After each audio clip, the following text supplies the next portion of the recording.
बिस्मिल्लाहिर्रहमानिर्रहीम।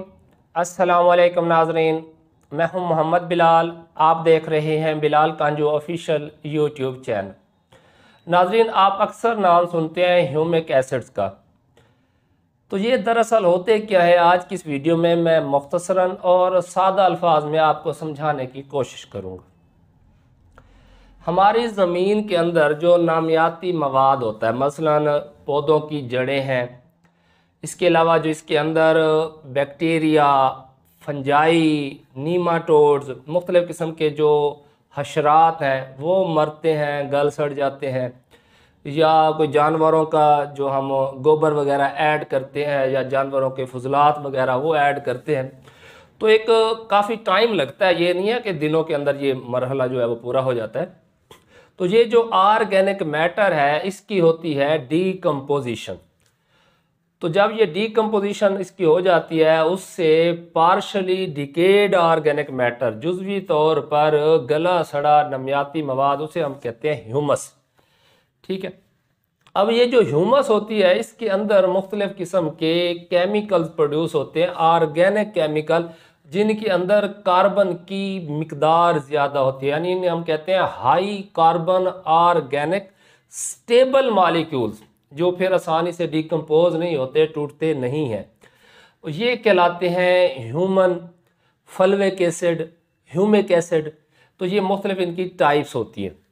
अच्छा, अब ये जो ह्यूमिक एसिड होते हैं इनके ऊपर जो कह लें कि नेट जो चार्ज है वो होता है नेगेटिव, और जो प्लांट्स की, पौधों की जो जड़ें हैं, नेट चार्ज जो है वो नेगेटिव। अब जो मस्बत चार्ज वाले आयन्स हैं, जैसा कि कॉपर है, आयरन है, मैंगनीज है, जिंक है, तो ये जो ह्यूमिक एसिड होते हैं ये क्या करते हैं, इन्हें किलेट कर लेते हैं। यानी इन्हें मिसाल के तौर पर यूँ समझ लें कि ये मेरे पास एक बाल पॉइंट है, मैंने इसको अपने हाथों में ऐसे छुपा लिया, इसकी ये वाला जो सिरा था इसे, अब ये बाहर से नज़र नहीं आ रहा, ये किसी चीज़ के साथ रिएक्ट नहीं कर सकती। अगर मैं दीवार के ऊपर भी मारूंगा तो मेरा हाथ लगेगा, इसे जो है वो डायरेक्ट चोट नहीं लगेगी। तो ये जो पॉजिटिव चार्ज वाले कीटाइंस होते हैं, जैसे मैंने आपको बताया माइक्रोन्यूट्रिएंट्स वगैरह है, तो जो ह्यूमिक सब्सटेंसेस होते हैं वो इनको क्या करते हैं, किलेट कर लेते हैं, अपने अंदर छुपा लेते हैं। अच्छा, अब जो जड़ों के ऊपर नेट नेगेटिव चार्ज है वो ज़्यादा स्ट्रांग होता है बानिस्बत ह्यूमिक एसिड के नेगेटिव चार्ज के। अब क्या होता है, ये ह्यूमिक एसिड मूव करते हैं टूवर्ड्स रूट्स, जड़ों की तरफ जाते हैं। अब क्योंकि जड़ों के ऊपर जो चार्ज है वो ज़्यादा स्ट्रांग है बानिस्बत ह्यूमिक एसिड के, और ह्यूमिक एसिड ने क्या किया हुआ है, पॉजिटिव आयंस को, क्योंकि पॉजिटिव आयन है और ह्यूमिक एसिड के ऊपर नेगेटिव है, तो इसने उनको पकड़ा हुआ है, किलेट किया हुआ है। ठीक है। तो जब रूट्स के करीब जाते हैं तो वहां से जो पॉजिटिव आयंस हैं, जिन्हें हम कैटायंस कहते हैं, यानी कि वो जिंक है, कॉपर है, आयरन है, मैंगनीज है, जिनके ऊपर मस्बत चार्ज होता है, तो वो रूट्स अब्जॉर्ब कर लेती हैं, रूट्स अपटेक कर लेती हैं, और जो ह्यूमिक सब्सटेंसेस होते हैं इनसे वो रिलीज हो जाता है। इसी तरह फिर जो मजीद होते हैं उनको ये किलेट करते हैं, फिर रूट्स जो है वो वहाँ से निकाल लेती हैं, और जो ह्यूमिक सब्सटेंसेस हैं वो खाली हो जाते हैं।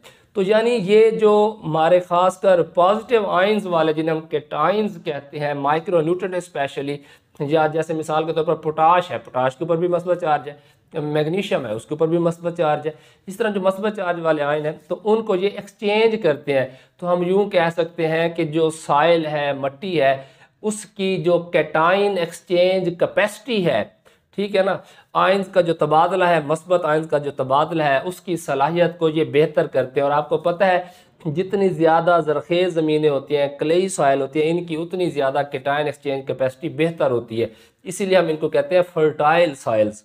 ठीक है। और रेतले रकबे, कमज़ोर ज़मीनें जैसे होती जाएंगी उनकी कैटाइन एक्सचेंज कैपेसिटी कम होगी, उनमें लॉसेस ज़्यादा हो जाते हैं न्यूट्रिएंट्स के, और उनके अंदर जो न्यूट्रिएंट्स हैं उनको होल्ड करने की सलाहियत कम होती है। वो इसी वजह से होती है कि अगर ह्यूमिक सब्सटेंसेस आप बढ़ाएंगे तो ज़मीन के अंदर मुख्तलिफ जो न्यूट्रिएंट्स हैं, खासकर मस्बत चार्ज वाले, उनको होल्ड करने की सलाहियत बेहतर होगी, उनकी फिक्सेशन मिनिमम होगी, अवेलेबिलिटी बेहतर होती जाएगी। हम यूँ कह सकते हैं कि ह्यूमिक एसिड जो है वो न्यूट्रिएंट्स की किलेशन करते हैं, ताकि उनकी फिक्सेशन कम हो। इसके अलावा ये ज़मीन की जो केटायन एक्सचेंज कैपेसिटी है ज़रखेज़ी में इजाफे का बायस बनते हैं। या हम ये भी कह सकते हैं कि जो ज़मीन की मुख्तलिफ न्यूट्रिएंट्स को होल्ड करने की सलाहियत है, न्यूट्रिएंट होल्डिंग कैपेसिटी है, उसको भी ये बेहतर बनाते हैं, ख़ासकर जिनके ख़तरा होता है लीच होने का या ज़ाय होने का। अच्छा, अब ये मुख्तलिफ़ किस्म के होते हैं। एक होता है दानेदार शक्ल में, जो कि अमूमन सिफारिश किया जाता है कि आप बिजाई के वक्त मट्टी में मिलाएं, यानी कि जैसे हम खाद डीएपी वगैरह मिलाते हैं तो उस वक्त इस्तेमाल किया जाए। अच्छा, इसके अलावा पाउडर फॉर्म में भी होते हैं और लिक्विड में, हमारे यहाँ तो ज़्यादा ये लिक्विड में इस्तेमाल होते हैं। तो इनको आप फर्टिगेट करें तो ज़्यादा बेहतर, और ख़ासकर फर्टिगेट करें जैसे कि हमारी नाइट्रोजनस खादें हैं, यूरिया वगैरह है, उनके साथ, तो बड़े अच्छे इनके रिजल्ट्स मिलते हैं। इसके अलावा कुछ ऐसे भी फार्मूलेशन हैं जिन्हें एज अ फोलियर भी यूज़ किया जाता है, मगर ज़्यादातर यही है कि अगर आप लिक्विड फॉर्म में यूज़ करने जा रहे हैं तो आपको फर्टिगेट करना पड़ेगा 2 से 3 दफ़ा। आप एक 6 महीने की फसल में इसे फर्टिगेट कर सकते हैं। और अगर आप एक ही दफ़ा दानेदार की सूरत में अप्लाई करना चाहते हैं तो फिर आपको बिजाई के वक्त, खासकर फास्फोरसी खादों के वक्त ही मिट्टी के अंदर मिक्स कर देना चाहिए सोइंग टाइम पर। तो उससे आपको पूरा सीज़न ये स्लोली जो है वो अवेलेबल रहते हैं। और ज़मीन के अंदर जो आर्टिफिशियल ह्यूमिक एसिड है हमने वो डाल दिया, जिससे क्या होता है न्यूट्रिएंट की फिक्सेशन कम होती है और ज़मीन की ज़रखेज़ी में इजाफा समझने या कहने के न्यूट्रिएंट्स की दस्तियाबी पौधों को बेहतर होती है, जिससे हम अच्छी पैदावार ले सकते हैं।